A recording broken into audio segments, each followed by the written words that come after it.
Bueno, lo primero, muchas gracias a todos y a todas en nombre de la Asociación 25 de Marzo, en nombre del Centro Social 25 de Marzo, por haber acudido a la presentación de estas unidades didácticas. Tenemos aquí a una de sus autoras, a la compañera Desiree Rodríguez. Primero voy a comenzar presentándola a ella, aunque la mayoría de los que estáis aquí seguramente la conozcáis, ¿no? Desiree es doctora en estudios interdisciplinares de género por la Universidad de Alcalá. Sus investigaciones giran en torno al estudio de las mujeres durante el siglo XX, con publicaciones que abordan principalmente la represión franquista, tanto la represión social como la económica y política. También aborda la temática del movimiento obrero con perspectiva de género y estudios sobre las consecuencias psicológicas, sociales y políticas que tuvo para las mujeres la dictadura franquista, así como estudios relacionados con la sección femenina de Falange o el Patronato de la Mujer. Ha participado en varios proyectos didácticos sobre historia contemporánea y de género, es miembro de varias asociaciones de investigación histórica, tanto a nivel nacional como, por ejemplo, la Asociación Española de Investigación Histórica de la Mujer, la Sociedad Española de Historia de la Ciencia y de las Técnicas, y también de asociaciones autonómicas como el Grupo de Estudios de Historia Contemporánea Extremeña. Los resultados de sus intervenciones han sido publicados en libros, capítulos de obras colectivas, artículos y ponencias en congresos nacionales e internacionales. Como bien sabéis, esta presentación aborda algo que está muy de actualidad, ¿no?, que es la memoria histórica y democrática, y más con el peligro que corre en nuestra región a día de hoy, ¿no?, con la más que inminente derogación de la ley regional que tenemos. De hecho, esta semana se prevé que entre ya la ley de concordia. El próximo jueves es una fecha posible porque hay pleno en la Asamblea de Extremadura y puede que ahí se apruebe porque son mayoría Partido Popular y Vox.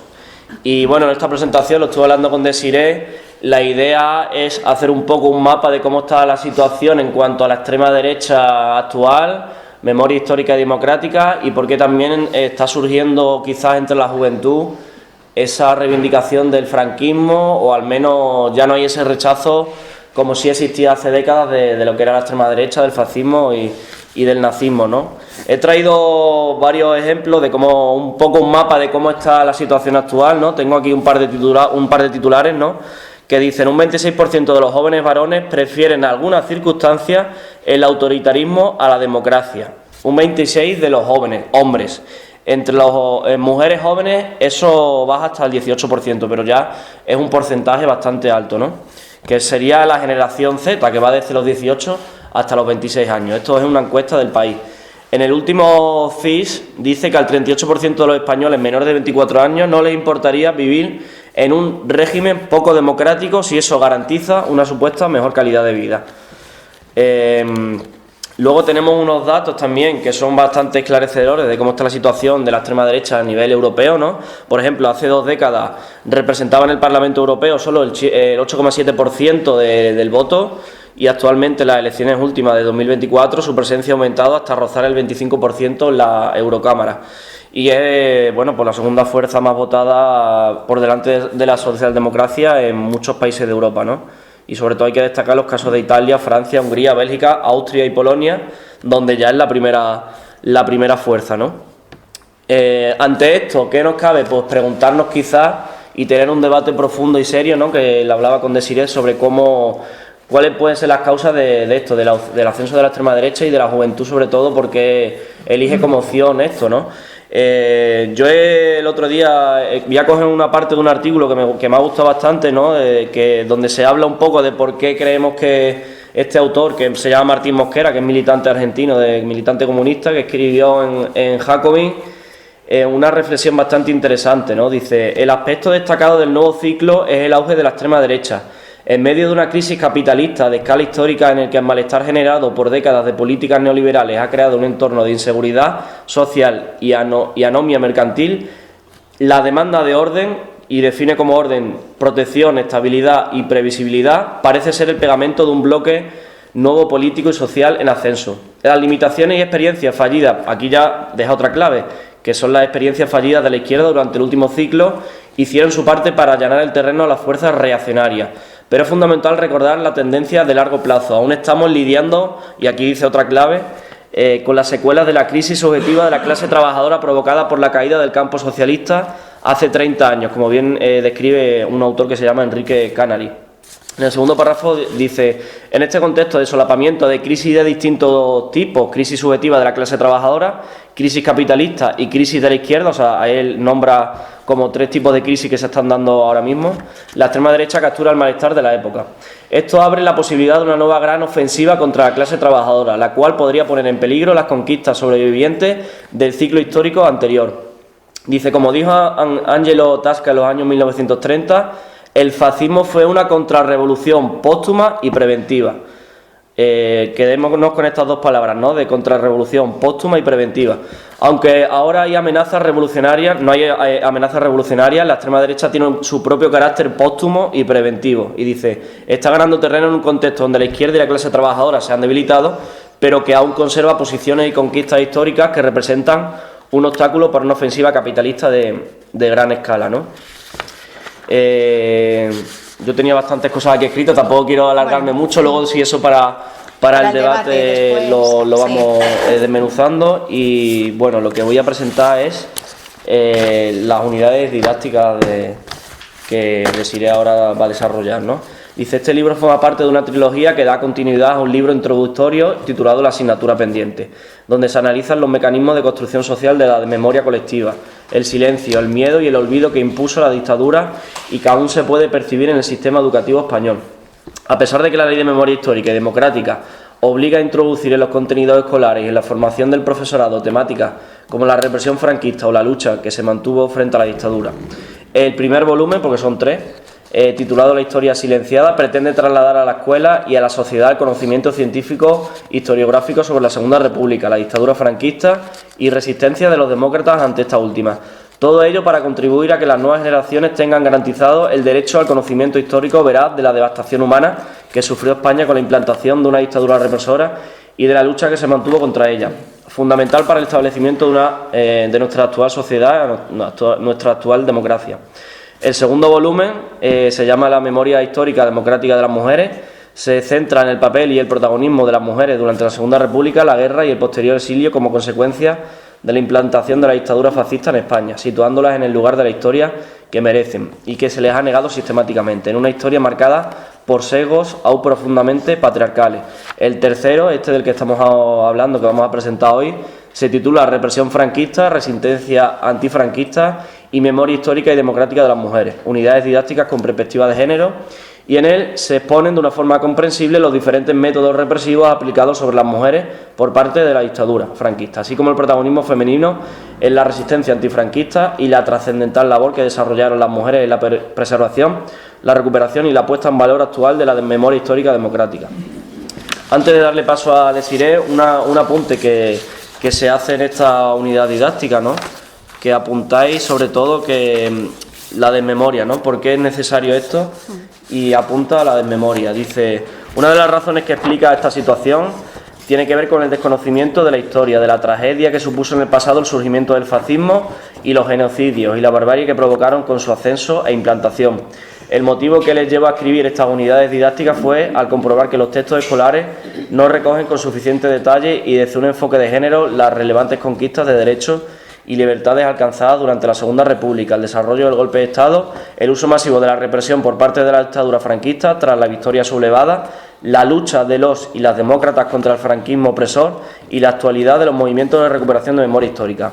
Ante esos grandes olvidos, este libro y los que preceden ofrecen una alternativa con contenidos basados en la historiografía contemporánea que amplían esta visión tan recortada que actualmente se refleja en los libros de texto como en las grandes editoriales. Y nada, empieza tú, Desiree. Vale. Bueno, muchas gracias, Javi. Muchas gracias a todas y a todos por estar aquí acompañándonos en la presentación de este libro. Bueno, comenzar diciendo que siempre se ha dicho que los historiadores y las historiadoras estamos destinados a saber cómo se repite la historia, ¿no? Para ser más exactos, no solo cómo se repite, no es cómo se repite en sí, ya que cada contexto histórico, social, político o económico son únicos, pero sí cómo se repiten los patrones y las dinámicas sociales que van a llevar a la humanidad a repetir errores del pasado. Es por ello por lo que la didáctica de la historia debe ser comprendida como una de las materias más importantes, sin detrimento a otras, ¿no? Ya que todas son complementarias y cada una aporta a la sociedad o a la ciudadanía unos valores y unos conceptos únicos, ¿no? Pero sí es cierto que la historia permite mirar por la ventana lo bueno y lo malo que nos ha llevado a ser lo que somos y a nuestro actual marco histórico, ¿no? Lo que englobaría el marco social, el marco económico, el marco político y, por ende, aprender de los errores del pasado para no cometerlos de nuevo. Ya que, como dijo el filósofo Santayana en su obra La vida de la razón, aquellos que no pueden recordar el pasado están condenados a repetirlo. Este libro, como ha dicho Javi, se compone de 3 unidades didácticas. La primera de ellas dedicada a la represión franquista, tenemos aquí la foto de Matilde Landa. La segunda unidad está dedicada a la resistencia, a la guerrilla antifranquista. Esta es la foto de la última maquis que sigue aún viva, Esperanza Martínez, conocida en la guerrilla como Sole. Y la tercera está dedicada a la recuperación de la memoria histórica y democrática. Aquí aparece la foto de unos ataúdes que contenían los cuerpos recuperados de una fosa común que había en casas de Don Pedro, gracias también al tesón de una mujer, Felisa Casatejada. No sé si sabéis, pero fue aquí en Extremadura donde se creó el primer movimiento por la memoria histórica en el año 1979. Tras cada una de estas unidades didácticas se ofrece una serie de actividades, unas de comprensión global del tema, otras de análisis de texto, otras de refuerzo y ampliación y, por último, hay una bibliografía, novelas, películas, documentos, páginas web de interés, ¿no? En cada una de ellas. ¿Me pasas?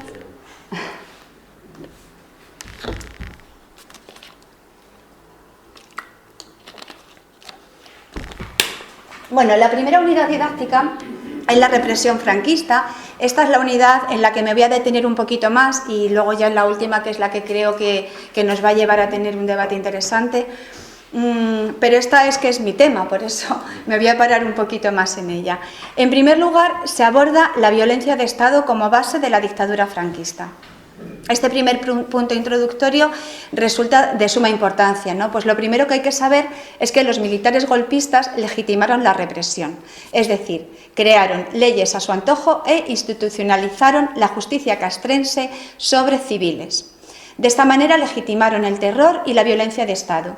Y no solo durante los 3 años que duró la guerra, ¿no? Sino durante los 40 siguientes de la dictadura franquista. Así, por ejemplo, crearon la Ley de Responsabilidades Políticas, la ley de represión de la masonería y el comunismo, la creación de la causa general, la Ley de Seguridad del Estado o la Ley de Orden Público, esta última creada en 1959 y vigente hasta el año 77. Con estas leyes se le dio la vuelta a la justicia y actos que durante la Segunda República habían sido plenamente legales, pues pasaron a ser calificados como delitos, ¿no? por la dictadura.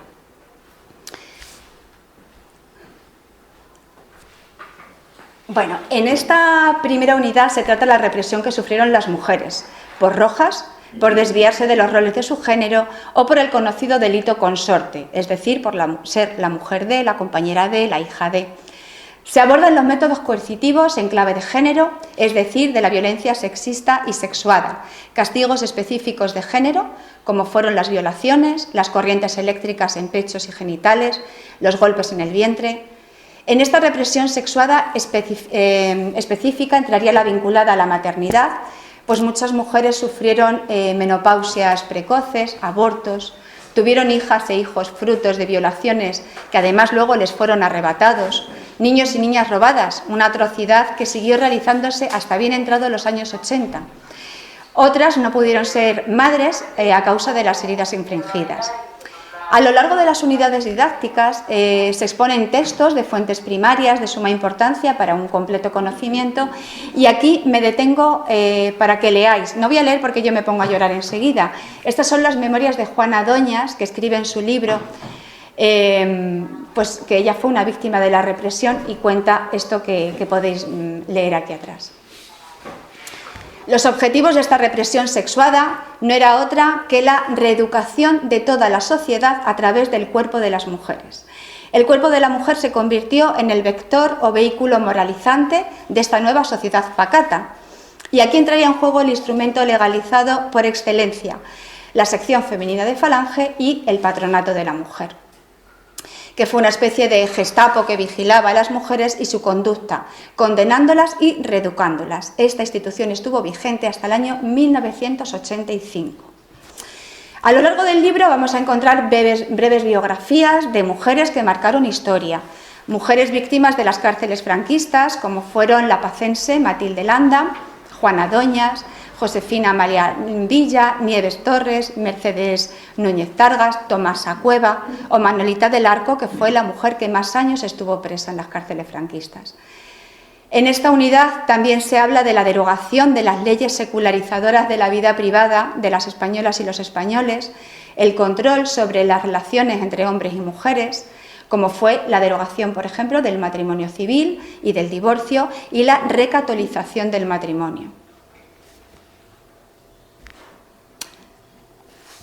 El siguiente punto aborda el terror de los fusilamientos, los extrajudiciales y los ejecutados por sentencia. En este punto me voy a detener en daros algunos datos que pueden ser de interés. No están recogidos en estas unidades didácticas, ya que es informativa a nivel general, pero mi tesis doctoral está centrada precisamente en la represión franquista en las mujeres en la provincia de Cáceres. Y como dato, aunque siempre digo que en este tipo de investigaciones los datos cuantitativos no son representativos, ya que hay muchos casos no registrados, muchos expedientes que fueron extraviados y, en definitiva, mucho delito soterrado, ¿no? En muchos casos que no fueron registrados. Pero para que se hagan una idea, por ejemplo, en la provincia de Cáceres se han cuantificado 109 mujeres fusiladas extrajudicialmente o desaparecidas, de un total solamente de 27 poblaciones. De estos datos nos podemos atrever a deducir que hubo muchas más mujeres en otras poblaciones, ¿no? Ya que si tenemos en cuenta que Cáceres en el año 1936 componía 240 pueblos. Sobre las ejecuciones por sentencia, pues fueron condenadas 17 mujeres a pena capital, a pena de muerte, a fusilamiento. La mayoría fueron de la provincia de Cáceres y la mayoría también fueron por el complot de Máximo Calvo. En la foto encontramos a Catalina y a Práxedes Cortés Monroy, esta última conocida como Manuela, dos mujeres del pueblo de Torremocha que desaparecieron el 15 de agosto del 36. Práxede apareció muerta en la carretera de Monroy y está enterrada en la fosa común del cementerio de Cáceres, y el cuerpo de Catalina no se ha encontrado.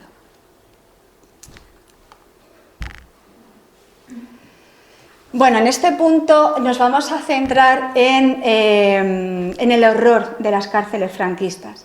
Como datos, deciros que según las últimas investigaciones de Paul Preston, unas 400.000 personas estuvieron presas. También la estancia en la cárcel toma connotaciones específicas de género, ya que ellas sufrieron como ellos inanición, falta de higiene, hacinamiento, pero en las mujeres, sobre todo en las jóvenes, tuvo consecuencias físicas importantes, ¿no? Tuvo desarreglos hormonales y, como ya hemos comentado, fue muy común la menopausia adelantada. Por otro lado, las madres ingresaban con sus hijos e hijas menores de 3 años, ¿no? Unas criaturas que no tenían culpa de nada y que fueron sometidas a las mismas injustas situaciones que sus madres. En este capítulo se reflexiona también sobre dos figuras, dos roles muy significativos que asumieron las mujeres, las llamadas madrinas de cárcel y las mujeres de preso. Dos roles muy vinculados a la tradicional responsabilidad de las mujeres sobre el cuidado de la sociedad.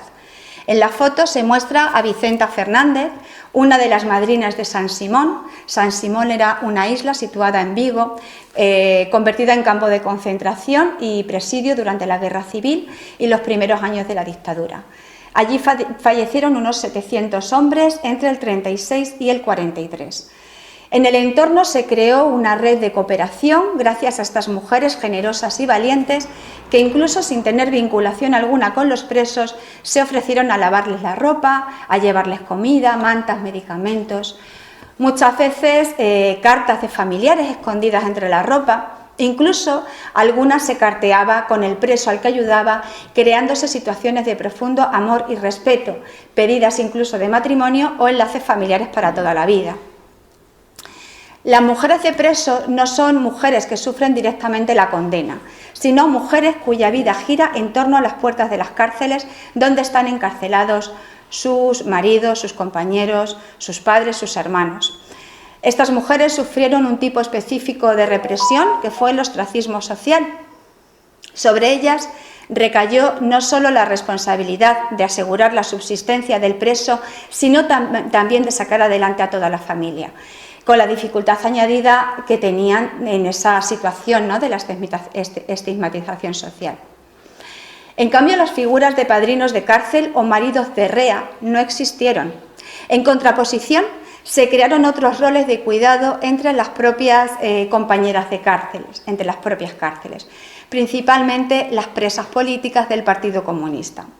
Debemos tener en cuenta que el PC nace en los años 20, fruto de la escisión del PSOE, de las Juventudes Socialistas, que reclamaban un cambio con políticas más progresistas, ¿no? Desde ese momento el PC va a ser el embrión de esas ideas y de la organización para el cuidado. Va a ser el protagonista en la guerra, sobre todo en la guerrilla y también dentro de las cárceles. Las mujeres comunistas se organizaron en las cárceles para poder prestar ese apoyo y ayuda a sus compañeras.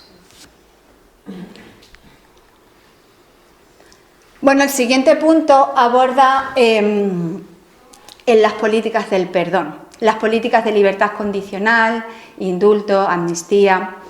El régimen franquista, tras un año de la victoria y de una cruenta y dura represión, tanto judicial como extrajudicial, decidió aplicar una política de concesiones penitenciarias, ya fuera por indultos, libertad condicional, retención de penas por el trabajo, conmutaciones de penas o sobreseimientos de causas.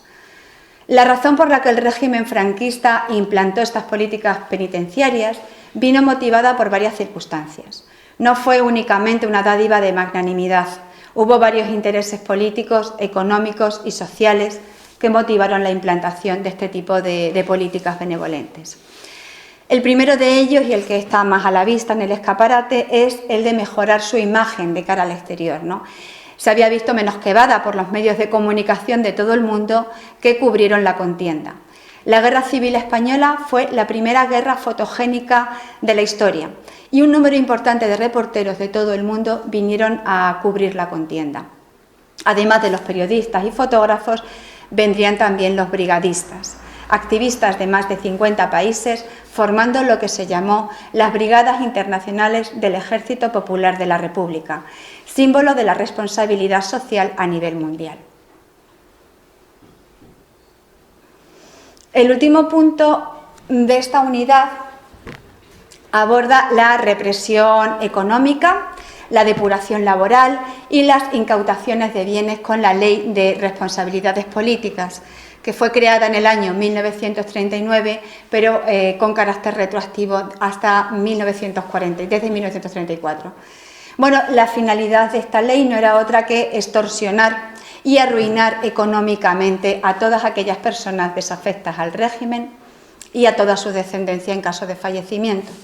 Todavía hoy en día eso no se ha resarcido. Hay muchas personas que viven esperando que se les devuelvan sus casas que les fueron arrebatadas. Algo con lo que se debería hacer justicia.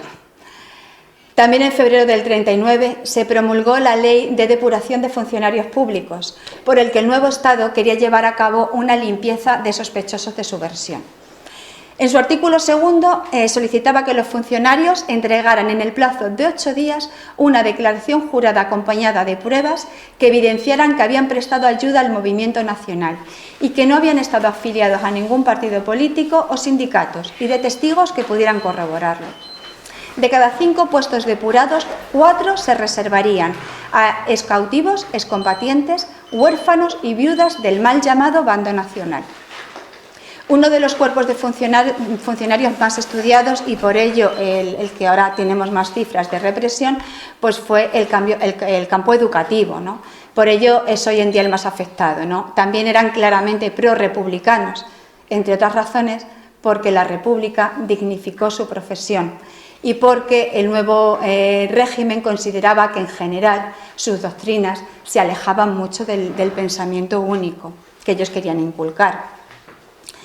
Las cátedras universitarias pasaron a manos de docentes de la Asociación Católica Nacional y de propagandistas y del Opus Dei. Tras la destitución o desaparición, tanto por fusilamiento como por exilio de los catedráticos de las universidades españolas, se fusilaron a 8 catedráticos, 2 de ellos rectores de la universidad. Uno fue Leopoldo Alas, hijo del escritor del mismo nombre, y otro fue Salvador Vila Hernández, fusilado en el barranco de Biznar 2 meses después de Federico García Lorca. Eran amigos. La foto que se muestra ahí es de él, es de Salvador Vila Hernández, se encuentra en la sala del rectorado de la Universidad de Granada y casuísticamente Salvador está vinculado con Extremadura, en concreto con el pueblo de Villanueva de la Vera. Salvador estaba casado con una joven estudiante de lenguas modernas en Berlín, una joven alemana. Fue allí donde la conoció, ella se llamaba Gerda Leindorfer. La conoció en 1928 cuando él se fue a Berlín a estudiar con una beca. La familia de Salvador era una familia salmantina, acomodada, con lazos de amistad con el entonces rector de la Universidad de Salamanca, Miguel de Unamuno. 2 hermanas de Salvador, Rosario, que fue depurada de magisterio, y María Vila Hernández, que también era maestra, ejercieron en el pueblo de Villanueva de la Vera. María Vila Hernández vivió allí toda su vida y durante unos años estuvo presa en la cárcel de Plasencia por unas acusaciones vecinales. De ahí mi vínculo con ella y con su familia. Tras el fusilamiento de Salvador, su mujer Gerda, que también había estado presa, y el hijo de ambos estuvieron escondidos en una casa en Villanueva de la Vera durante muchos años, en la casa de María Vila, de la cuñada, hasta que Gerda, más conocida en Villanueva como la Gerarda o como Yedra, pudo exiliarse a Inglaterra en el año 1946 tras la amnistía general de 1945. Desde allí Gerda no cesó nunca de luchar por la recuperación de la memoria histórica y de la historia, hasta de la memoria y de la historia de su marido fusilado. Cuando recibió en el año 1977 de parte de la universidad la inscripción que rezaría en el cuadro, que es la que... no se lee, no se lee, es que se ve en la foto, pero ahí no se lee. Dice así: Excelentísimo señor don Salvador Vila Hernández, catedrático de la Facultad de Filosofía y Letras, nombrado rector por decreto de 20 de abril de 1936, cesó el 23 de julio de 1936. Gerda escribe un borrador de carta que quiere enviar al rector de la universidad dando su desaprobación, pero fue apaciguada por la opinión del resto de la familia Vila. María Vila Hernández estaba de acuerdo con su opinión, quería que rezara en la inscripción que su hermano había sido fusilado, pero creyó duras las palabras de su cuñada. El sobrino de ambos, Carlos, no creyó necesario remover lo que no había que remover. Estamos hablando del año 77. Os voy a leer el borrador de Gerda. Decía así: Salvador no cesó de su cargo. A la edad de 32 años, sin procedimiento legal y sacado furtivamente de la cárcel, fue vilmente asesinado. No vale decir que esto ocurrió hace 40 años. Que yo sepa, la cristiandad sigue repudiando el martirio del Señor 2 milenios más tarde. Si realmente se desea honrar la memoria de un hombre profesionalmente íntegro y humanamente bueno, el primer paso es cambiar la falsedad de que cesó en su cargo y hacer constar el hecho incontrovertible de que fue asesinado. En tanto no sea así, repudio la inscripción y quiero dejar consignada mi propuesta de que han actuado ustedes en desconsideración y completo desacuerdo con mis sentimientos. Esta carta no la llegó a enviar nunca. La actitud de Carlos, el sobrino, y probablemente del resto de la familia, fue muy frecuente en aquella segunda generación de las víctimas del franquismo y de la guerra civil. Aunque reinó el silencio, sí hubo voces que no callaron, como la de Gerda, pero la sociedad ya domesticada por esos 40 años de franquismo estaba ya reeducada. De ahí que suframos aún las consecuencias de aquella fallida transición.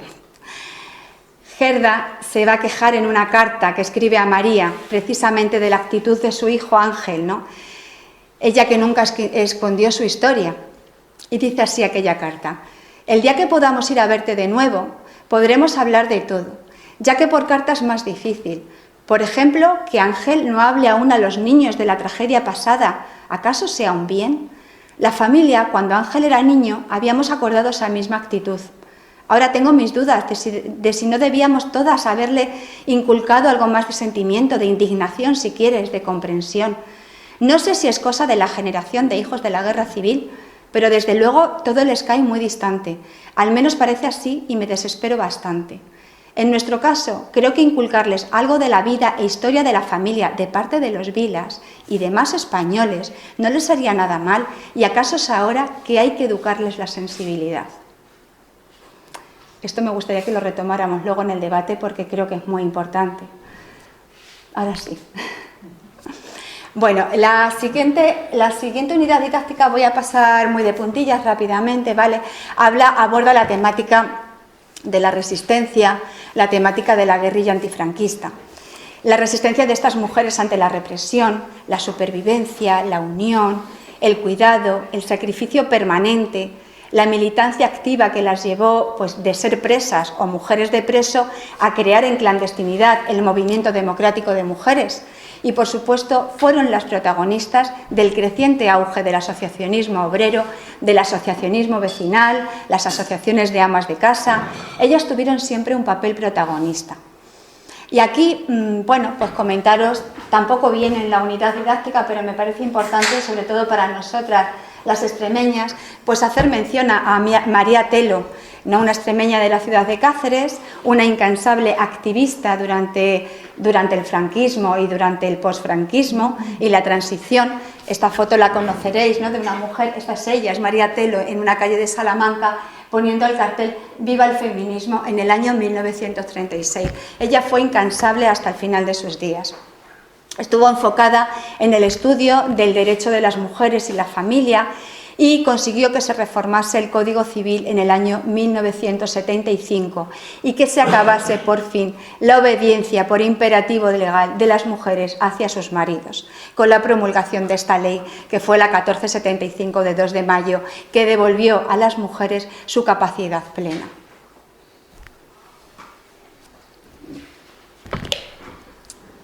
Bueno, y ya finalizamos con la última unidad didáctica.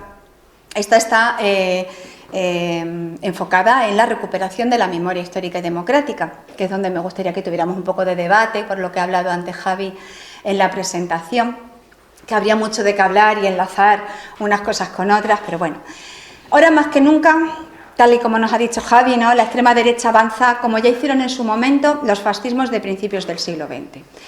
Con este discurso manido de la defensa a ultranza de lo que se considera propio y legítimo de una nación o de una raza, priorizando ese individualismo atroz.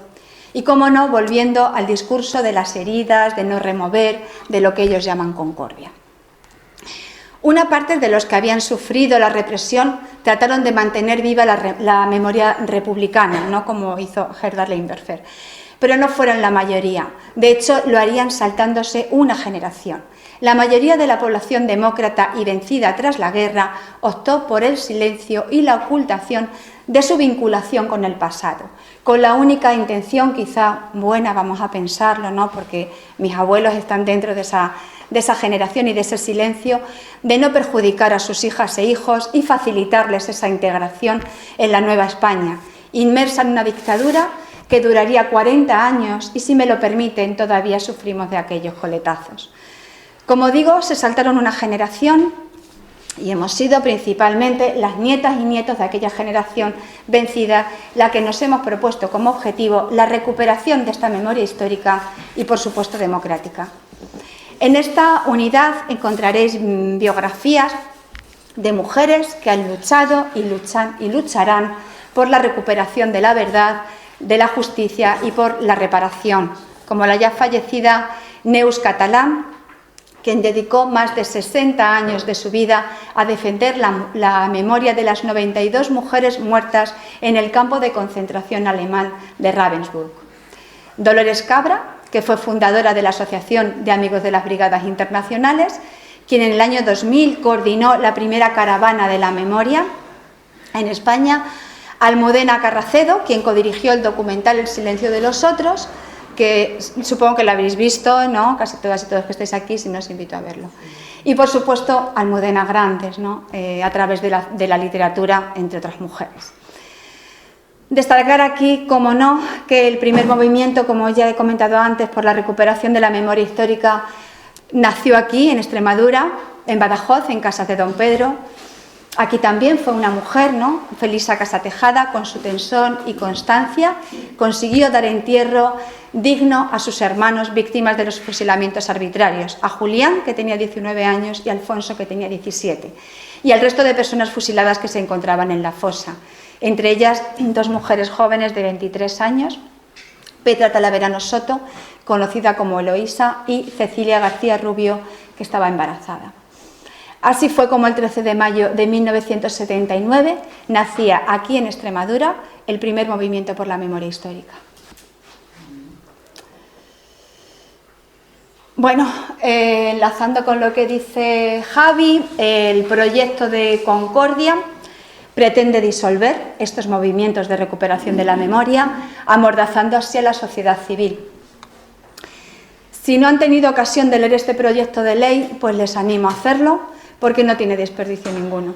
Incluye, entre otras barbaridades, la aseveración de adoctrinamiento por parte del Estado, hablan de impedir la libertad de opinión, de limitar la libertad de cátedra e incluso de penalizar el trabajo de los historiadores si no se ajustan a la interpretación única de los acontecimientos históricos.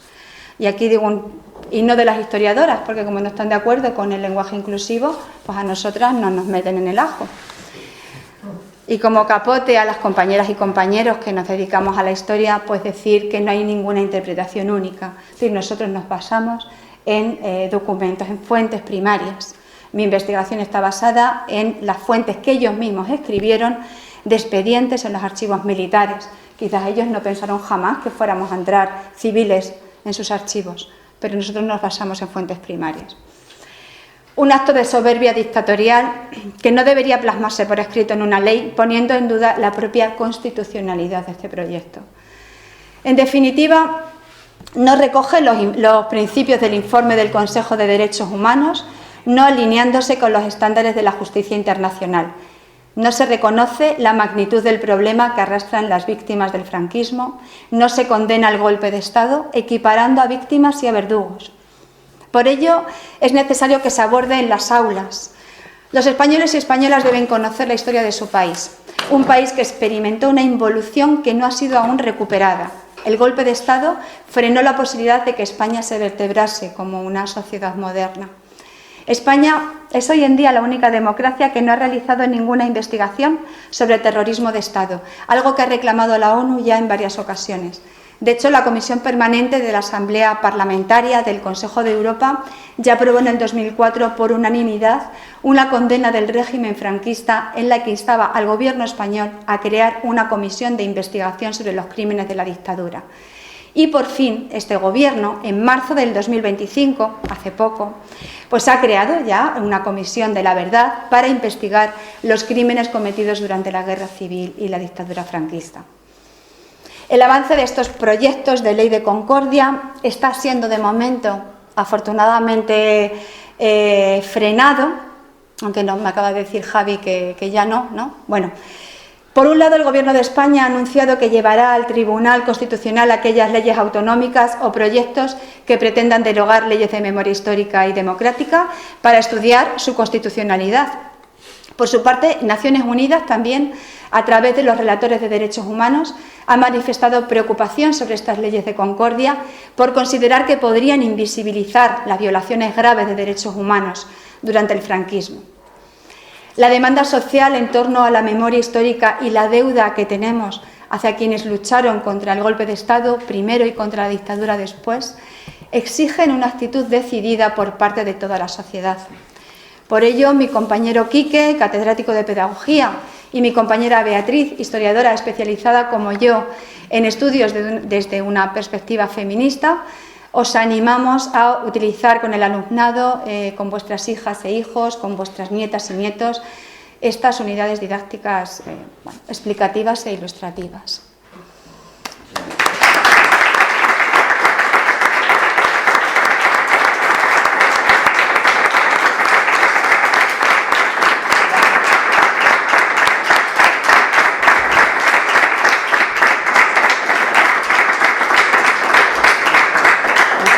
Bueno, muchas gracias a la compañera Desiré por la exposición. Habíamos hablado ahora de que lo interesante sería tener un debate un poco sobre aquí encima de la mesa lo que plantea esta unidad didáctica y tu presentación.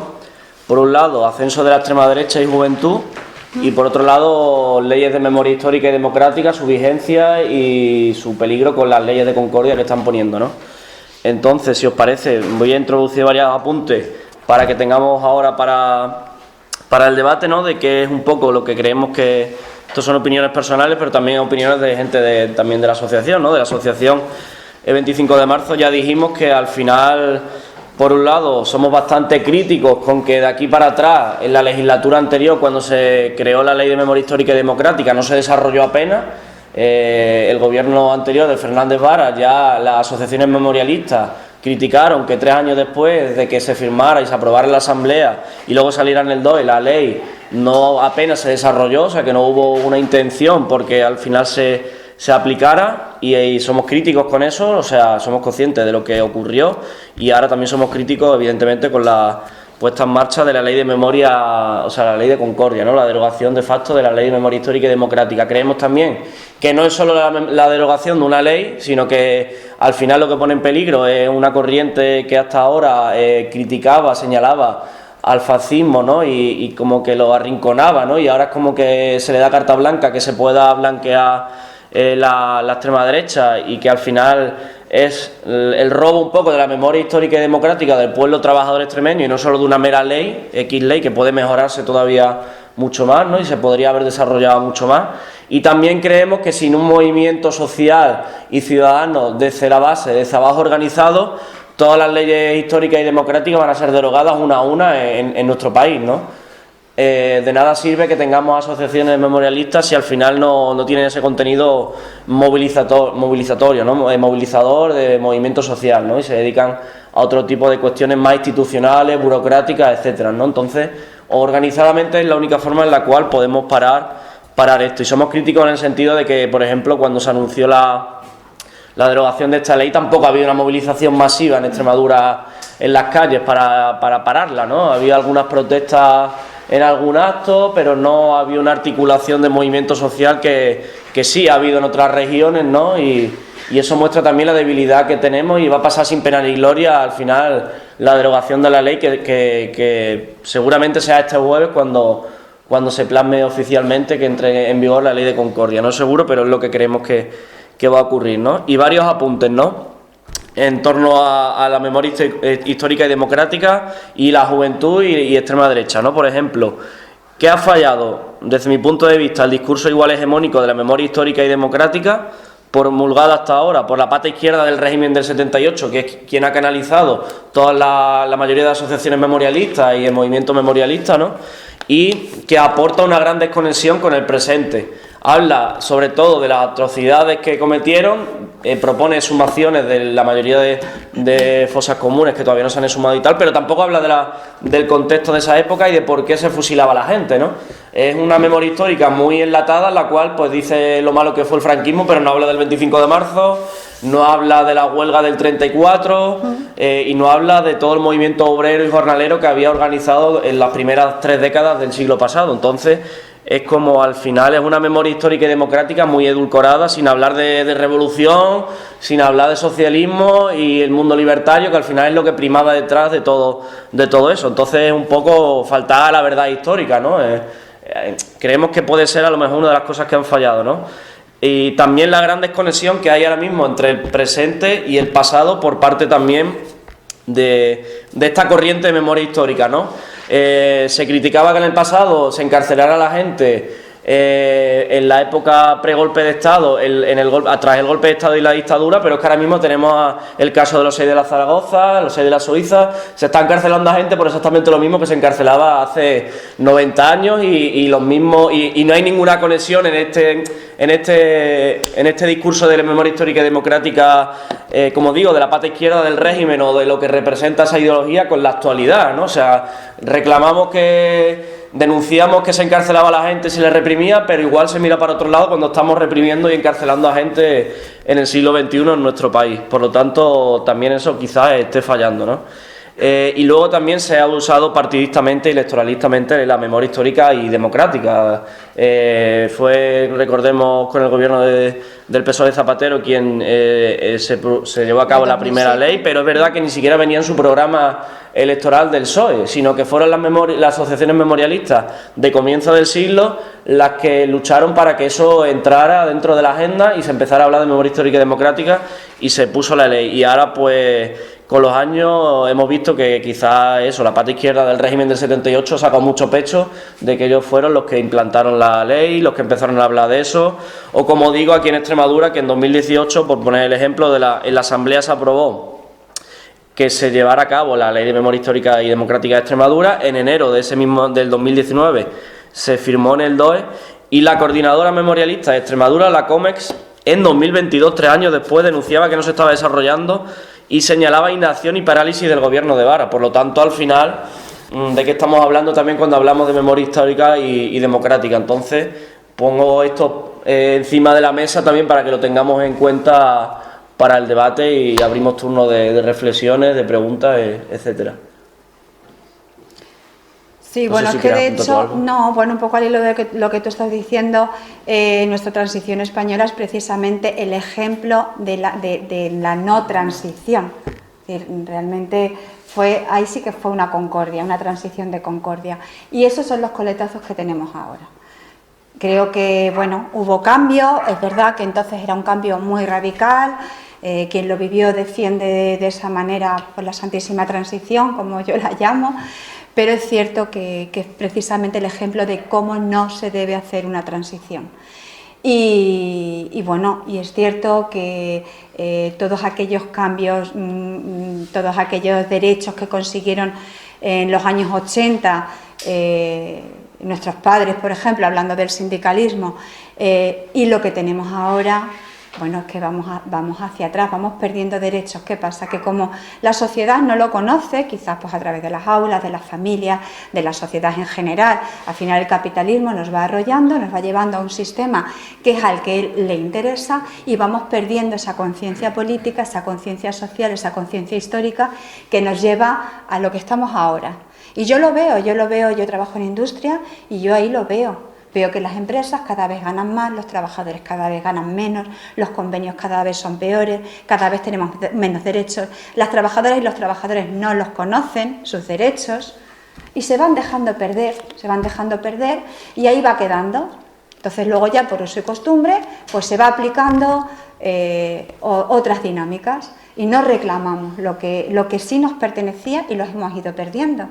Ahora, bueno, gracias también a este gobierno de transición, de coalición, bueno, pues vamos mejorando algunas cosas, pero como veis, una demanda de jornada de 7 horas y media, cuando llevamos más de 100 años con 8 horas de jornada, o de 100 años, de siglos, ¿no? O sea, que yo creo que ya es el momento de ir avanzando, pero claro, tenemos otra parte de la sociedad en la que vota en contra, por ejemplo, ¿no? del tema de la jornada laboral o del SMI, y bueno, esto ya por llevarlo al ámbito laboral que tú has comentado antes, pero igual al ámbito social, económico, y yo creo que es el momento de levantar conciencias. ¿Pitu?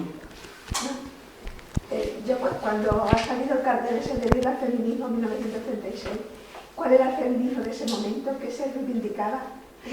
Bueno, el feminismo siempre se ha reivindicado lo mismo, ¿vale? Que es la igualdad entre hombres y mujeres y los mismos derechos como ciudadanía. Es verdad que cada época pues va demandando bueno, las necesidades propias de entonces, pero en esa época era estar pues, los mismos derechos que tenían ellos. A Pero era un feminismo pues como el que hay ahora. Igual, las reivindicaciones. Sí, claro. Ellas tenían derecho al voto ya, es decir, pues reivindicaban estar al lado del hombre, reivindicaban pues estar en primera línea de batalla en las milicias. Sabéis que las mujeres participaron en las milicias y luego realmente no es que se las prohibiera ir, pero de alguna manera sí se las invitaba a no ir porque ellas eran más necesarias en la retaguardia, algo que ellas reivindicaban que no, ellas querían también estar en primera línea y muchas estuvieron. Lo que pasa es que la sociedad es una sociedad patriarcal. ¿Desde cuándo? Nos podríamos remontar a... Y eso es algo que cuesta mucho ir quitándose e ir aceptando el feminismo real como ciudadanos y ciudadanas. ¿El aborto estaba en aquel momento?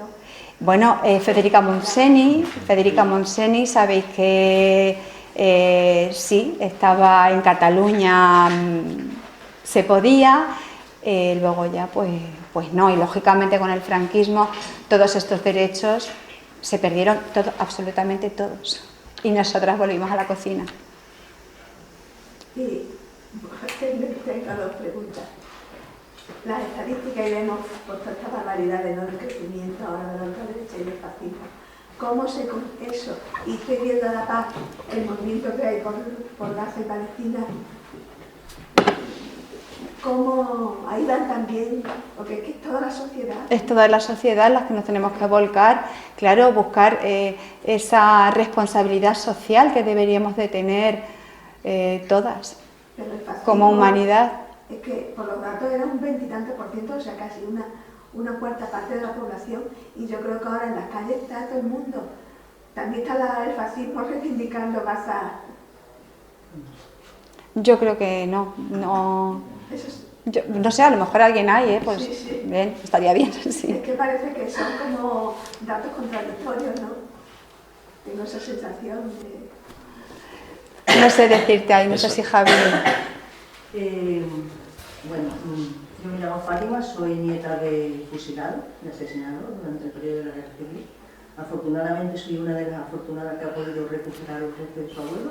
Enhorabuena. Y me encanta que hayan hecho esta presentación porque no solamente es la memoria de mi abuelo, sino de las mujeres que lucharon, que para mí fueron las auténticas heroínas del momento, porque por miedo algunas, otras defendiendo pues, sus principios, sus ideales.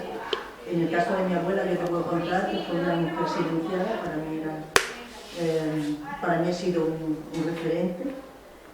Y yo nunca oí hablar a mi abuela hasta que, en cierto modo, ya cuando he sido algo más mayor, yo vivía con ella, pues empecé a indagar y digo, esto es muy raro, ¿no? O sea, yo no sé nada de mi abuelo, de toda la demás familia sí, pero de mi abuelo no sé nada.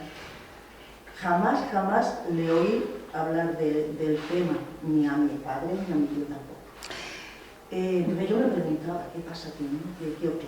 Bueno, pues... Esto de que van haciendo, andando, al final... Pues ahí te podemos contar... Disfrutó y largó todo lo que llevaba dentro. Eso es. Bueno, toda la sociedad española vivió ese silencio soterrado. Bueno, aquí está mi madre y mi padre. Mi madre, por ejemplo, y yo tampoco, no sabíamos que mi bisabuelo, su abuelo, era un anarquista de la CNT. No lo supimos nunca. Y mi abuela no callaba, es decir, ella es comunista, nos lo dice claramente, antirreligiosa, de todo eso hablaba. Jamás nos ha hablado de su padre.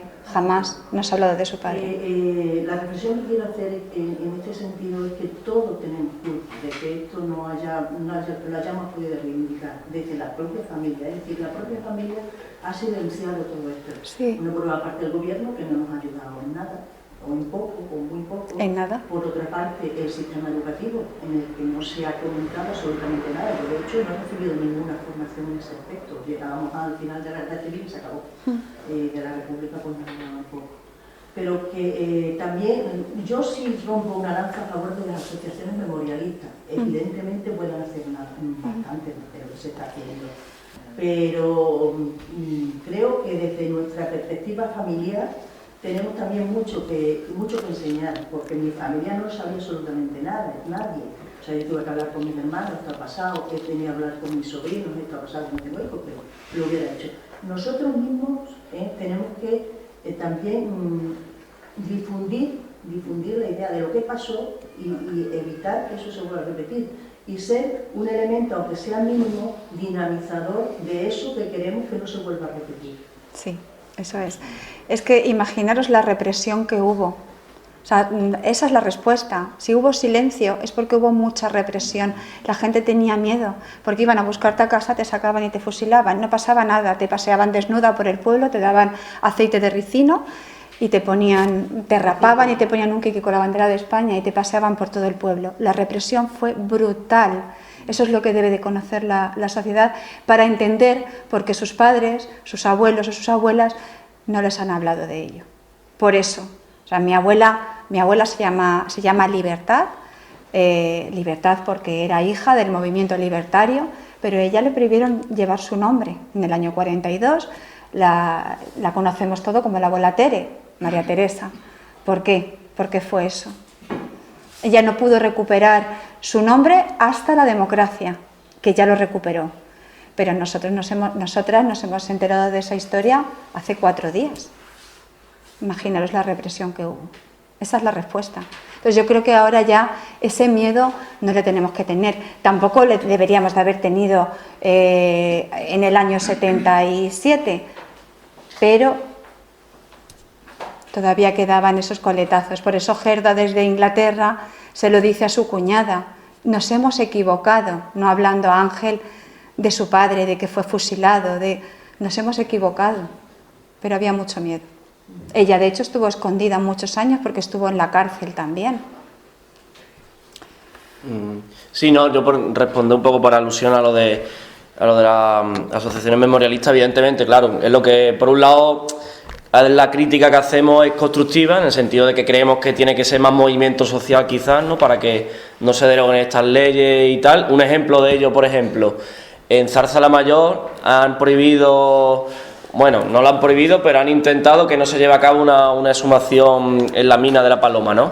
Y esta semana nos han contactado familiares afectados y que habían contactado con otras asociaciones memorialistas de la región, incluso la principal, y no han recibido ningún tipo de ayuda en el sentido de, bueno, nosotros hemos decidido, lo que podemos hacer es convocar una concentración allí o una manifestación, lo que vosotros decidáis, decidieron una manifestación, porque pasaban los días y había un plazo para que recibieran un papel que había el alcalde dicho, no, es que falta un papel de la Junta, tal, esto hay que pararlo, y cuando se han enterado de que ya hemos empezado a movilizarnos y de que íbamos a convocar una manifestación, la Junta rápido ha mandado el papel, pero si no hubiéramos hecho ese tipo de movimiento, si hubiéramos estado simplemente contactando con la administración, intentando negociar esto y lo otro, no se hubiera llevado a cabo la exhumación como parece que se va a seguir llevando la semana que viene. Y si ese papel que está a la espera de que llegue a la alcaldía no llega, pues sí habrá movilización, que sería el jueves que viene, para comentarlo. Esa es la crítica constructiva que hacemos, pero evidentemente gracias a todo el movimiento memorialista se ha hecho lo poco que se ha podido hacer hasta ahora, ¿no? Yo sí hago la crítica constructiva en el sentido de que a mí sí me ha facilitado la Claro. que he llevado a cabo, no por otra cosa. Evidentemente hay que manifestarse mucho más y hay que mover y socializar este tema, está claro. El caso de Zarza-la-Mayor lo conozco también, pero en el caso, yo que pertenezco a la Asociación de Memoria Histórica y Democrática de la Campiña Sur, he de deciros que a mí me ha facilitado el tema porque yo llevaba ya 10 años peleando con la administración desde un punto de vista administrativo para poder resolver esto, y es cierto que cuando yo ya he contactado con ellos me han facilitado el proceso, no por otra cosa. Sí. Evidentemente hay que manifestarse más, y más en la zona sur de la provincia, que hay miles y miles todavía de enterrados en fosas. Sí, yo 2 cosas quería comentar. Por una parte, con el tema de la continuidad de la memoria, ¿no?, o ese espacio en blanco o semi en blanco de los años de la represión y de la generación más afectada por ella, y la repercusión que tiene hoy en la juventud. Yo creo que hay, bueno, se podría hablar muchas horas del tema, ¿no?, pero hay fundamentalmente 2 cosas, y están relacionadas también con el proceso de luego ya de la generación de los nietos de recuperar la parte que sí se ha preocupado, porque digamos que la generación está tan joven en la que vemos yo también matizaría, pero bueno, en la que vemos que sí que es verdad que se extiende un pensamiento muy conservador o incluso neofascista, ¿no? Creo que una de las cuestiones que ha pasado es que, y de hecho está muy relacionado, por ejemplo, con la ley esta de concordia que se ha hecho aquí en Extremadura, es que para que esta generación tan joven y otras que vengan y otras que han venido, ¿no? que puede ser más la mía, por ejemplo, no abrazar esas ideas que están muy marcadas por el individualismo también, ¿no? Por el que cada uno mire por lo suyo y deje lo de los demás, y una visión, bueno, una visión típica conservadora y de la derecha, ¿no? Una visión egoísta, yo miro por lo mío y punto. Para eso se tendría que haber mantenido ese hilo rojo, ¿no? Que es el hilo de la solidaridad y que es un hilo que sobre todo puso en marcha la clase trabajadora. Y sin embargo, pues no solo ha influido el miedo de esa generación que cayó, ¿no? que silenció los hechos y lo hizo por miedo. Eso es uno de los factores que ha influido, pero también ha influido la transición, el cambio de chaqueta de mucha gente, porque la clase trabajadora y en la política no solo funciona lo teórico, porque si funcionase lo teórico, ¿no? Y la realidad, pues todas las personas que son trabajadoras o la mayoría y la gente humilde serían de izquierda, porque es la idea que pretende socializar la riqueza y les mejoraría a ellos la vida, ¿no? También funciona lo simbólico y lo emotivo, ¿no? Y entonces en la transición hubo tanta decepción, ¿no? Eso que se llamó el desencanto, ¿no? Que se dio en los años 80, en los 90, que ese es el otro hecho junto al silencio, de que mucha gente también dijera, oye, pues mira, aquí ya lo que no se puede confiar en la acción colectiva, en la acción política, lo que tienes que hacer, tú lo que tienes que hacer, como se decía, yo nací en el 85, nos decía mucha gente, en el caso de mi familia sí tenía unas ideas de izquierda, pero a mucha gente se le decía igualmente, tú estudias y así tendrás un buen trabajo, ¿no? No se decía, tú estudias, es posible que tengas un mejor trabajo, pero también es importante estar concienciado y participar colectivamente en la mejora de los derechos, ¿no? Porque tú solo no vas a conseguir una sanidad pública de calidad, ¿no? Entonces creo que eso, que ese es el desencanto y todo lo que ha habido en los años 80 y 90 es otro hecho fundamental para que se cortase ese hilo rojo y para que las generaciones de hoy más jóvenes no se vean, si tú no te ves reconocido en la clase trabajadora, si tú te ves reconocido en un joven con ambiciones que invirtiendo aquí y allá... En clase media, que nos venden. Eso es, pues te ves en la clase media, además aspiracional, que puedes llegar a dar el pelotazo y ser un rico, ¿no? Ah, sí, claro. Ser como un youtuber. El liberalismo económico. Y creo que está muy relacionado, ya lo dejo, con el tema de la ley de concordia, pues si te lees la ley de concordia, ellos lo que tratan de expresar, sobre todo el PP, ¿no? Pero a vos lo dice, es que como que a nosotros no nos importa que lo haga la familia o incluso ayudar a que lo hagan, a que recuperéis los restos de vuestros seres queridos. Pues hay una parte de la derecha que intenta vender que ese es el espíritu de la ley. Lo que sí nos importa es lo que tú has dicho. Es el relato único, teóricamente relato único, o esa verdad mayoritaria compartida entre la mayoría de los historiadores, aunque ellos dicen que no es tan mayoritaria, ¿no? De que, bueno, como dice un chiste de quiénes fueron los buenos y quiénes fueron los malos y quiénes fuimos los buenos, ¿no? Eso es lo que les importa a ellos, porque es otra forma de cortar ese hilo rojo, ¿no? Claro. Que si un joven de hoy se entera, yo desgraciadamente tengo relativamente cerca algún caso de una persona muy joven de 20 años que ha abrazado las ideas y la acción ultraderechista y su abuelo pues era una persona que pasó muchísima hambre y que era uno de los represaliados por el franquismo. Entonces, por eso yo creo que es muy importante que cuando hoy las asociaciones y toda la gente que nos preocupa esto defendamos las leyes de memoria, no lo hagamos, pongamos un gran peso en que eso, primero lo que tú has dicho, bueno, la verdad es la verdad, lo que ellos escribieron en la causa general y aquí, allí, eso es indiscutible, ¿no? Fusilamiento registrado, pero además de eso, además de defender la verdad histórica, defendamos esas leyes de memoria como una forma de mantener ese hilo rojo con con los nietos y los bisnietos, que la mayoría de ellos siguen siendo gente trabajadora y que está explotada de una manera o de otra. Yuri, Sí, no sé si querías decir tú algo. No. Yo quería decir que creo que estos lodos que estamos recogiendo ahora con esta ley de concordia vienen de los polvos de los gobiernos de Ibarra y Vara. Y digo de los gobiernos de Ibarra y Vara y no digo de los socialistas en general, porque seguramente muchos votantes socialistas no estén de acuerdo con muchísimas de las cosas que han hecho los gobiernos de Ibarra y Vara, repito. Y creo que es el resultado también de grandes esfuerzos que se han hecho para que esto ocurra durante esos gobiernos, desde arriba hasta abajo, permeando a todas las capas asociativas, populares y de todo tipo, para que hoy ocurre lo que está ocurriendo y que han incluso renegado de su propia historia, porque son muchos socialistas los que están enterrados en las cunetas, son socialistas y anarquistas los que protagonizaron el 25 de marzo, la mayor movilización jornalera de la historia de Europa. De Europa estamos hablando, no de la provincia de Badajoz, ni de España, ni de Europa. Y eran socialistas, y hasta que la Asociación de Memoria Histórica, o sea, hasta que la Asociación del 25 de marzo, hace 10 años, no se puso a recuperarlo, prácticamente nadie, muy poca gente, algún historiador, alguna historiadora, contados con los dedos de una mano, lo habían recuperado. Y es algo que desde nuestra asociación hemos visto el orgullo que supone para la gente joven y no tan joven que lo conoce y que empieza a difundirlo y a participar en nuestras actividades de forma masiva.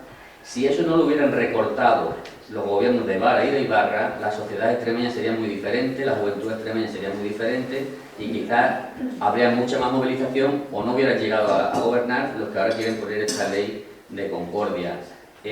O por ejemplo la marcha de la columna de los 8.000, también protagonizados por comunistas, socialistas y anarquistas, y que tiene 2 años de experiencia, 2 años de historia, con más de 1.000 personas participando, cuando en cualquier acto se juntan 20, 30 personas. Los 2 años, y este año, el año pasado que hemos hecho esa marcha, ha participado 1.000 personas o más de 1.000 personas, ¿no? O sea, la gente cuando conoce la historia, que ahí viene la crítica de Javi, las asociaciones memorialistas sacan a la gente de la fosa, vale, muy bien, pero es que hay mucho más allá que hacer. Claro. Y por eso las asociaciones no sois culpables de nada. O sea, la familia no soy víctima, la víctima nunca puede ser culpable. Entonces, ahí es lo que voy. Se ha hecho mucho esfuerzo para que eso no se conozca y se han dedicado millones de euros en esta comunidad para que eso no se conozca. Y lo que digo es que si eso se conociera, y ahí estamos trabajando en nuestra asociación, otro gallo cantaría. Y por eso estamos trabajando en ello, muy orgullosos y orgullosos de lo que estamos haciendo, contribuyendo a recuperar eso. Y eso es algo que se han encargado de borrar de la historia los gobiernos de Ibarra y de Vara. Se aprobó en la Asamblea de Extremadura declarar bien de interés cultural las colonias penitenciarias de Montijo, los campos de concentración que tenemos en Montijo y que nadie conoce ni en Extremadura siquiera. Se conoce el de Castuera, pero no el de Montijo, en el año 2016-17, y el gobierno de Vara, ¿qué ha hecho? Nada, absolutamente nada. Pues eso se fuera declarado bien de interés cultural, si hicieran las actuaciones necesarias para ponerlo en valor, pues otra sociedad tendríamos. Por lo tanto, y ahí corto. 2 pinceladas. No sé tampoco hasta qué punto esas estadísticas de la juventud vienen por un aumento de la desviación hacia la derecha de la juventud o la pérdida de vergüenza en manifestarlo. ¿Vale? Sí, ¿Hasta qué punto es que hay una juventud más de derecha o una juventud que ya lo dice? Abiertamente, sin vergüenza. No sé hasta dónde la juventud más de derecha, o, repito, tiene menos miedo a puede ser. Y por último, por lo que, respondiendo a lo que decía Pitu, que cómo tenemos más extrema derecha si toda la gente apoya a Palestina. Ojalá toda la población apoye a Palestina, no es así. Que nosotros nos rodeemos de gente que apoya a Palestina, nos movamos en círculos de gente que apoya a Palestina, que los algoritmos de Facebook nos retroalimenten movilizaciones palestinas, no significa que toda la sociedad apoya a Palestina, porque va. No. Incluso aunque el 75% de la población apoya a Palestina, queda ese 25% que dice ahí que apoyan el fascismo. O sea, no toda la gente apoya a Palestina, por desgracia. Así es. Cristóbal. Sí. Cristóbal, y luego tú. A ver, yo también soy nieto de alguien fusilado. Y y de madre y papá. No todas las familias tuvieron silencio, ni mucho menos. Las que tuvieron silencio es que era lógico. A mí era difícil tener silencio en mi casa, porque hasta cuando yo paseaba por la calle de pequeñito, se me presentaba una vieja a mi lado y me decía ¡rojo! Hasta esos niveles. El problema no es ese. Estamos analizando lo que ocurre ahora en la sociedad, el giro hacia la derecha. ¿Quién es el culpable? ¿Solamente Ibarra? ¿Solamente Ibarra? La democracia empezó aproximadamente en el año 77, ¿verdad? Y estamos en 2025. Han pasado 48 años, ¿no? 47, 48 años. ¿Qué ha ocurrido? Porque aquí hay responsables, y no son solamente los socialistas, nosotros los comunistas también. Pues ha entrado el sistema capitalista. Hay una cuestión muy clara. Tú lo has dicho, Desiree. Claro, ya está. La mala transición que se hizo. Sí. Porque es que durante los primeros años de la democracia, que todos los vivimos en aquella época, en la dictadura, había un interés en no remover el pasado. ¿Cómo que no remover el pasado? El Partido Comunista, al cual yo pertenezco, hasta hace 8 o 10 años, no volvió hacia atrás la decisión de reconocer la bandera roja igualdad y reivindicar la bandera de la República. Hasta hace 8 años, 9, 10, ¿qué más da? Tremendo error. Sí. Y empezar a apoyar el movimiento de la memoria histórica y la recuperación del pasado, o por el estilo. Y mientras, desde el 77 hasta hace pocos años, hemos estado diciendo, silenciemos el pasado. Sí. Me ha gustado muchísimo la frase que tú decías, me parece que has sido tú. Joder, el recordar el pasado y el conseguir verdad, justicia y reparación no es nada ni de venganza, ni de un movimiento extraño. Dice, coño, los católicos y los cristianos 2000 años llevan sí, la carta de Heidelberg, sí, recordando la injusticia de ese asesinato y nadie dice que nada. Claro, sí. Pues pero hay que partir de la base de que los primeros culpables no son el capitalismo, ni el fascismo, ni la derecha, que también siempre van. Ellos tienen su discurso, ellos tienen su discurso, pero aquí hay dos vías, como estabas comentando, creo que la social, que es la parte de no haber tenido una buena transición, ¿no? De hecho, como os digo, nuestra transición no es el ejemplo a seguir. Claro, socialmente, pero económicamente hemos entrado en un capitalismo brutal y un liberalismo económico brutal, porque además yo he sido de la generación que lo he visto. Yo me he criado sin móvil y con la bici en la calle, ¿no? Y ahora quien no tiene móvil, la Nintendo, la no sé qué, la PlayStation, la tal. ¿Cómo hemos vivido? O sea, el tema económico también ha influido en ese pensamiento de creernos que somos clase media, ¿y eso quién lo ha conseguido? Pues el sistema capitalista también. Eso es la parte económica. Eso es, esa es la parte económica. Claro, eso es. Y luego la parte social, pues efectivamente, el silencio, la represión que hubo, una mala transición y bueno, todo se retroalimenta. Al final... Seguimos siendo actores, si queremos podemos... Sí, podemos seguir actuando, es verdad, ser activistas y eso es. Y por eso estamos aquí, yo creo que todas las que estamos aquí, ¿no? Silvia. Bueno, yo soy, aparte de española, así en Argentina. Entonces nosotros tenemos una historia diferente. Nosotros también hemos tenido la dictadura. Sin embargo, en el año 83 entramos en democracia, pudimos votar y... hubo un gran movimiento de derechos humanos y tuvimos el juicio a las juntas, el juicio a los oficiales, el juicio a los suboficiales, etc. Entonces tenemos condenados a los crímenes de la dictadura. Sí. Y una gran conciencia, por ejemplo, durante años querer ser policía o querer ser militar era una vergüenza, porque como tanto el ejército, las tres ramas de las Fuerzas Armadas como la policía habían sido los que habían los brazos ejecutores, ¿no?, de los asesinatos, las desapariciones y demás. O sea que han pasado muchísimos años hasta que la policía recuperó un poco de dignidad, y igual lo mismo las Fuerzas Armadas.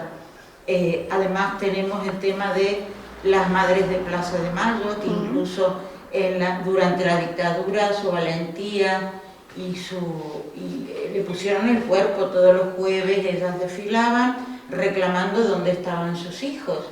Y las abuelas hasta el día de hoy siguen buscando a sus nietos, porque recuerden que la dictadura militar del año 76 secuestraba a mujeres embarazadas y no las mataba hasta que no daban a luz. Entonces esos niños que nacían, ellos se los apropiaban.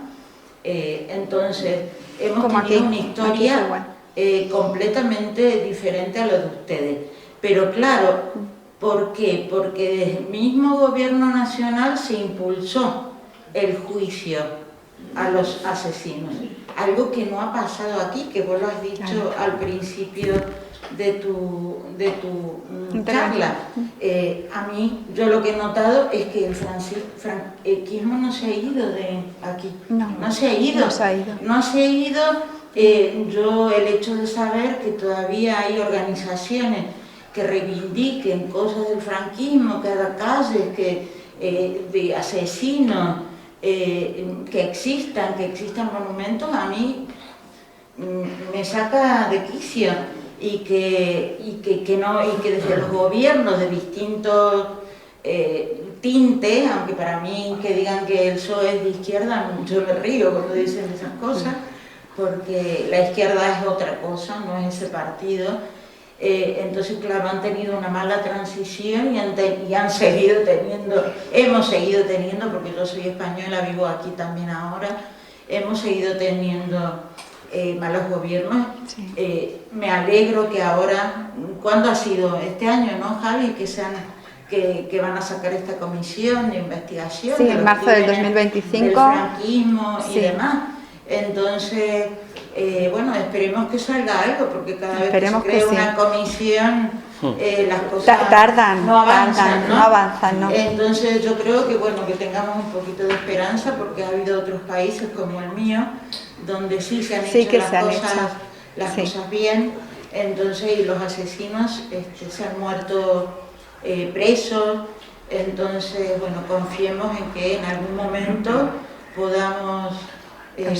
Lo que pasa es que también es cierto, 40 años son muchos años de miedo, de terror, así que hay que entender el porqué del silencio, Era lo único que quería...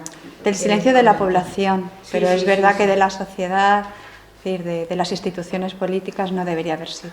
La transición no debería haber sido así. Una transacción, más que transición, como dicen, ¿no? Y luego también el caso, por ejemplo, de Latinoamérica, comparado con el fascismo en España, estuve buscando los datos y, por ejemplo, en Extremadura hubo más fusilados que en toda Chile de Pinochet. Y creo que incluso en Argentina, ¿eh? Claro, o sea, solo en la comunidad extremeña, o sea, que también... Imagínate, la dictadura argentina, la última, nosotros hemos tenido mucho y tiene mucho que ver con el imperialismo de los Estados Unidos y con el sistema capitalista y el neoliberalismo, porque obviamente es para aplicar las políticas neoliberales, por eso estoy totalmente de acuerdo con el tema de que tiene que ver mucho con el tema económico. La última dictadura que hemos tenido nosotros, que ha sido la más sangrienta, ha sido del 76 hasta el 83, incluido una guerra, porque la guerra de las Malvinas también ocurrió dentro de ese periodo. O sea que no hemos tenido 40 y pico de años como ustedes, ¿no? Entonces, claro, obviamente han matado más aquí que allá. Es de terror. Sí. No sé si alguien más quiere alguna última reflexión. ¿Pitu? Bueno, el que no ha hablado todavía le dejamos hablar y luego tú, Pitu. Me gustaría dar una pequeña pincelada a lo que estabas comentando tú. En España el problema que ha habido siempre, bueno, yo soy Lázaro, soy historiador también, trabajo en el equipo de sumaciones ahora en Villanueva de la Serena. El problema que ha habido en España es que nunca se han reconocido los delitos de lesa humanidad, los delitos del franquismo. Una pincelada de esperanza, es que en Granada se ha designado una jueza que está empezando a acudir a las sumaciones y está empezando a encuadrarlo dentro de ese tipo de delitos. Eso puede cambiar muchas cosas, porque el Estado es el que tiene que asumir, no las asociaciones, ni empresas privadas, etcétera, etcétera. En el momento en que se reconozcan esos delitos, porque en el año 2000, cuando los equipos de sumación llamaban a la Guardia Civil, llamábamos a la Guardia Civil llama al juez, y el juez decía, yo no tengo que ir ahí para nada, esto está todo, ¿cómo se dice? Anistiado, ¿no? Prescrito. Amnistiado. Ambas cosas. Se acababa, si se han limpiado las manos desde la primera ley de memoria democrática, de memoria histórica, se pasaba eso. El juez nunca quería ir porque decía, esto ya ha prescrito. Ahora ya no. Bien. A partir de la última ley ya no. Y hace falta la implicación de jueces, nuevos jueces y juezas, que digan, no, estos son delitos de lesa humanidad. Ya es cuando el Estado puede intervenir ya. Entiendo yo, y es la esperanza que tenemos. Es lo que pasó en Argentina. Claro, primero salió la ley donde se declaró que todos los delitos de la dictadura eran de lesa humanidad y son imprescriptibles. Eso es, esa es la gran diferencia. Aquí la piedra angular de todo esto fue la ley de amnistía, que pues del Tribunal de Orden Público se pasa a la Audiencia Nacional y son los mismos con distinto collar, ¿no? Como se suele decir. Entonces eso es lo que lo bloquea todo, aunque yo pienso que no podemos echarle la culpa de todo a la transición, que la tiene, pero no podemos echársela. Pero es verdad que, bueno, una pincelada de esperanza es esa, ¿no? Que igual, si se llega a declarar delito de lesa humanidad, puede que cambie un poco la perspectiva y no hay que olvidar que las leyes autonómicas nunca pueden contradecir las leyes estatales. Entonces, por mucha ley de concordia que quieran hacer, lo que necesitamos son gobiernos valientes. Gobiernos valientes que las pongan en práctica. Y ya está, vamos, simplemente por esa pincelada de esperanza, ¿no? Sí. Y bueno, también se han abierto muchos frentes. Quiero recordar, yo también tengo mucho miedo por todo lo que está entrando del fascismo, etcétera, etcétera. En el año 96, si no recuerdo mal, entró el PP, en el año 96 entró con mayoría absoluta, era la derecha conservadora, bastante dura en su momento también. Quiero decir, siempre hay ciclos donde la derecha siempre sale, ¿no? También con una pincelada de esperanza, que a lo mejor no está todo perdido tampoco, ¿no? Hemos vivido esos años duros, pero bueno, no significa que vayan a venir ese tipo de política, aunque tengo mucho miedo también, intento pelear por que esto pase. Joder, son muchas cosas, podríamos estar mucho rato hablando, sí, pero bueno, ya está, luego seguimos hablando un poquito, ya está. ¿Pitu? ¿Y luego Dani? Sí, una reflexión para mí y para la eternidad. Yo de pequeña, cuando en casa preguntaba por algo que sonara a la izquierda, mis padres me decían, no, ya no, de política no se habla en casa. Claro. Alguna palabra, a lo mejor como república, recuerdo que alguna vez por el instituto dije algo de república. Mucho miedo, y mi familia no venía de izquierda ni represaliada, pero no, en casa no se habla de política. Pero es que ahora, en según qué grupo, cuando hay algún comentario que suena a izquierda, el resto de la gente, en grupos de amistades, en grupos de familia, en grupos así como más relajados. No, por favor, este grupo no es para hablar de política. Cuando se habla de, yo qué sé, de algún cariz de izquierda, y estoy viendo los mismos patrones y me asusta, y desde mi edad seguimos diciendo a algo de izquierda, de política no se habla, pero se hace comentarios de derecha y no es política. ¿Cómo nos han metido eso? ¿Cómo deshacemos eso? Es que... Yo soy del 79, durante toda mi vida escucho sus comentarios en muchos... Sí, lo que pasa es que yo he encontrado un círculo donde sí que se hablaba, ¿no? Pero yo tenía también amigos que tampoco hablaban de política en casa, y se decía, bueno, eso, en muchas cenas familiares decíamos, de política no vamos a hablar. Se ha dicho que se durante toda la vida, ¿verdad que no tenemos una formación política? Por eso se lo he contado mal. No pero no pasa nada. Que tú has intervenido un poco. Es verdad que no hemos tenido una formación política y es verdad que ha habido mucho miedo en eso. Pero Sí. Lo que yo voy es que no es algo nuevo de ahora, que es verdad que han perdido la vergüenza. Han perdido la vergüenza a ser malos, eso sí que es verdad, eso es terrible, pero yo no recuerdo siempre eso. De hecho, si eso no hubiera sido así, otro gallo cantaría.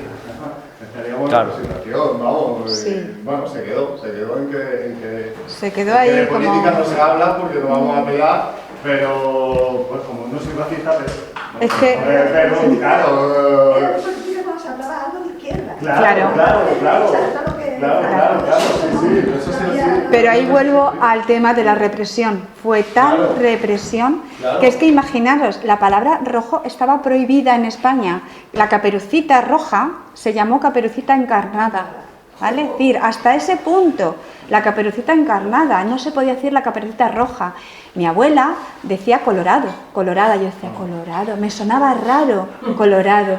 Es que la palabra rojo estaba prohibida, o sea, fijaros la represión que hubo, hasta lingüística, o sea, es que... Pero que seguimos autorrepresión. Es que lo llevamos en los genes ya, o sea, es que es como, no sé, ¿sabes?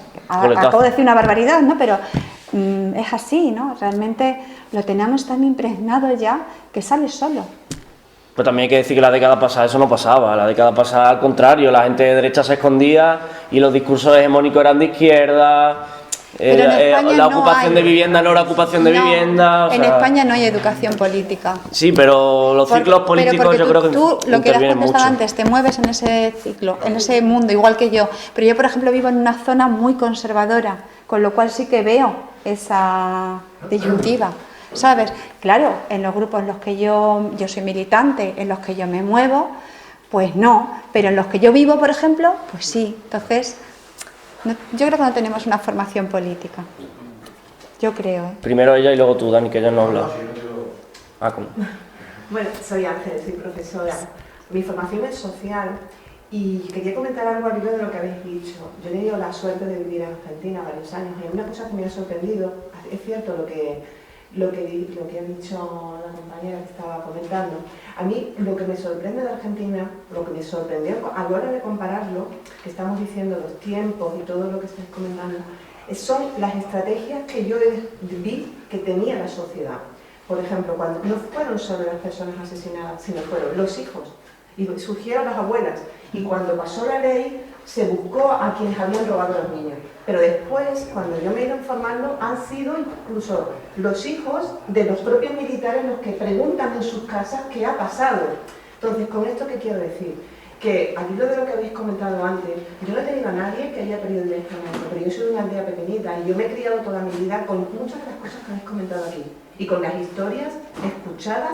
Bueno, no he tenido a nadie. El hijo de un tío mío político fue sacado de su casa siendo el bebé, se lo llevaron detrás de la capilla del cementerio y lo mataron. Yo eso lo he escuchado en mi casa siempre. Yo he escuchado las historias de mi abuelo, que era de izquierda, de aquí de Badajoz, de lo que pasó en Badajoz. O sea, yo he sabido todo eso. Me ha interesado también y me han potenciado en casa hablando.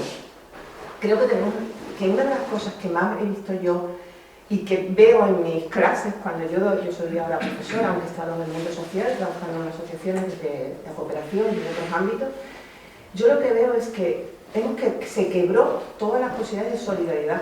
Cuando tú tienes en una sociedad toda la solidaridad entre los grupos, entre la ayuda mutua, entre la participación, todos los movimientos vecinales que se fueron recuperando en muchos momentos, cuando incluso muchos extremeños que se han ido, o población que se ha ido fuera, a Barcelona y demás, tuvieron que unirse por una causa común, que son las redes de solidaridad que también existen ahora entre la población migrante que viene a estar aquí con nosotros.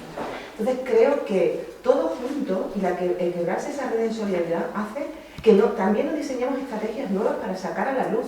Estamos hablando de muchos temas, pero creo que también hay que buscar, como yo lo he podido ver en Argentina, si han una ley de punto final y evidencia de vida, ahora busquemos quiénes se llevaron a esos niños y busquémoslos a ellos. Y ahora preguntemos también, que somos hijos de militares, papá, ¿qué hiciste? ¿Qué fue?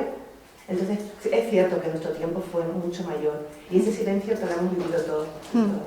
Entonces, a mí, una cosa que me llamó la atención, hace 2 años estuve en Berlín y cuando escuché que les estaba asustando lo que estaba pasando en una sociedad que trabajó tanto para sacar a la luz lo que había pasado en Alemania, en los campos de concentración que había, y que es obligatorio ir a un campo de concentración durante el estudio de la secundaria, pues claro, te preguntas qué pasa. Yo creo que se han envalentonado una parte de la sociedad y también nos hemos silenciado y callados quienes no estamos de acuerdo con eso. Y es el compromiso con todos. Yo cuando descubrí lo de la columna de los 8.000, que yo he participado en las dos, cuando vine a mi instituto, porque se trajo el año pasado, a lo mejor en mi currículum no está, pero yo bajé con mis alumnas y mi alumna de Llerena me dijo, pero esto ha pasado en mi pueblo, pero digo, ¿a que te han contado la historia de la Inquisición? Sí, porque hace 500 años, 300, lo que sea, pero esto no te lo han contado. Si ella se va a su casa y pregunta, ya creo que es todo un poco, esos nudos que vamos formando entre todos, pienso. Conocemos más el holocausto nazi que el holocausto español. De hecho, mucha gente no sabe los campos de concentración que hubo en España, que ya están recogidos casi 300. Eran 160 y tantos, pero ya llegan a 300 campos de concentración y mucha gente en España no lo conoce. Conoce más el holocausto judío. Es verdad. Bueno, lo dejamos aquí si os parece. Y nada, daros de nuevo las gracias a todos y a todas por haber estado y por haber participado y por las reflexiones que hemos tenido. Y sobre todo a Desiree por la presentación. Gracias, Pablo.